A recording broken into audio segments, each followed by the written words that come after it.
parce qu'elle le trouve incommodant, étouffant ou gênant, de nombreuses personnes baissent leur masque sous le nez, sans se douter que cette mesure est inefficace pour se protéger du virus.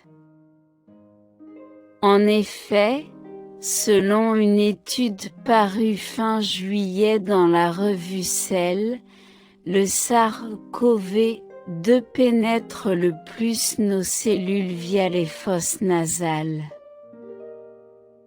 Un constat qui en appelle à prendre cette mesure plus au sérieux et à porter son masque correctement. Le nez, porte d'entrée principale du virus. Comme l'explique France Info dans un article sur le sujet, avoir le nez découvert lorsqu'on porte un masque n'est pas la meilleure manière de se protéger de la maladie. L'équipe de chercheurs de l'Université de Caroline du Nord indique que cette voie constitue une porte d'entrée privilégiée par le virus et vient confirmer de précédents travaux publiés dans Nature Medicine.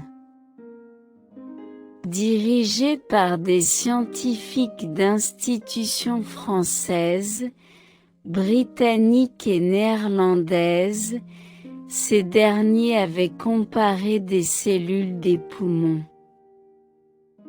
des bronches et du nez, révélant que l'enzyme qui sert de porte d'entrée au virus se trouve principalement dans le nez, ce qui lui permet de se multiplier plus rapidement et plus facilement. Interrogé par nos confrères du Monde en mai, Pascal Barbry, qui fait partie du consortium mondial Human Cell Atlas, HCA, a expliqué que l'équipe disposait de nombreuses données sur les cellules des voies aériennes.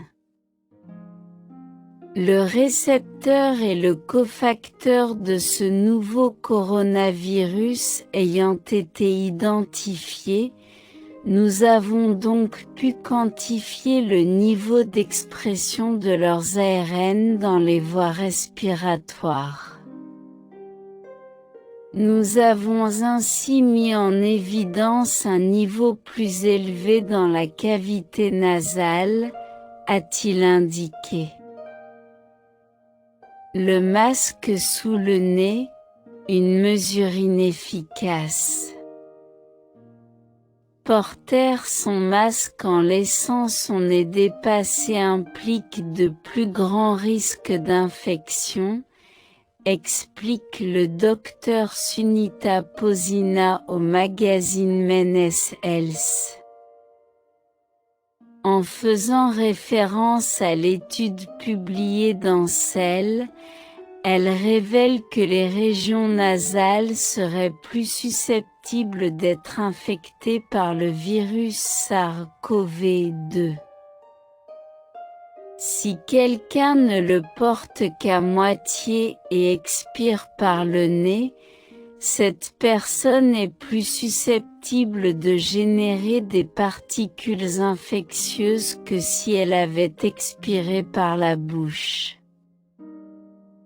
Étant donné que le nez a des cellules plus promptes à être infectées comparées au reste des voies respiratoires, explique l'experte.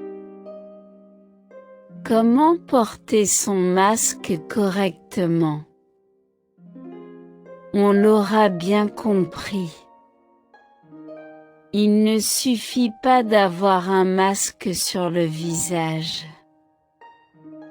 Le plus important est de le porter correctement en évitant certaines erreurs.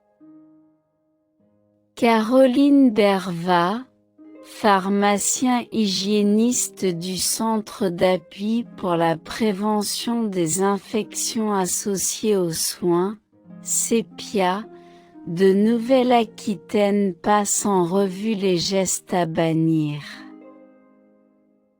Ce qu'il ne faut pas faire avec le masque. Le laisser pendre à l'oreillette baissée sous le nez alors que le virus entre et sort principalement par cette voie. Le garder au niveau du coude, le laisser autour de son cou, le remonter sur son visage comme un serre-tête.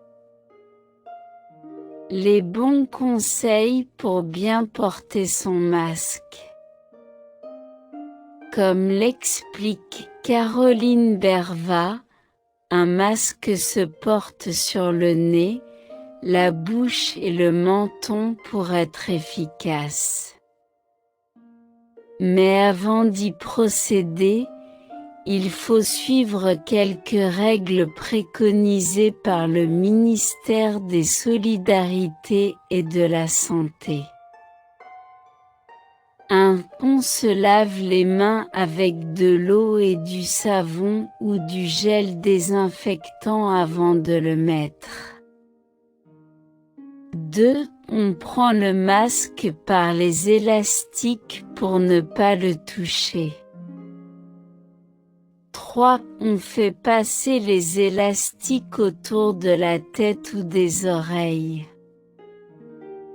4. On tient le masque par le haut pour l'ajuster sur le nez et par le bas pour couvrir le menton. 5. Si on porte des lunettes, on les met sur son visage après avoir mis son masque. 6. Une fois que le masque est en place, on ne le touche plus. 7. Si on le touche, on se lave à nouveau les mains. 8. Lorsqu'on veut l'enlever, on le met dans un sac plastique puis on le jette dans une poubelle ou on le met à la machine s'il est réutilisable. 9. On se lave à nouveau les mains. Rappelons que le respect des gestes barrières et la distanciation sociale sont essentiels pour protéger sa santé et celle d'autrui.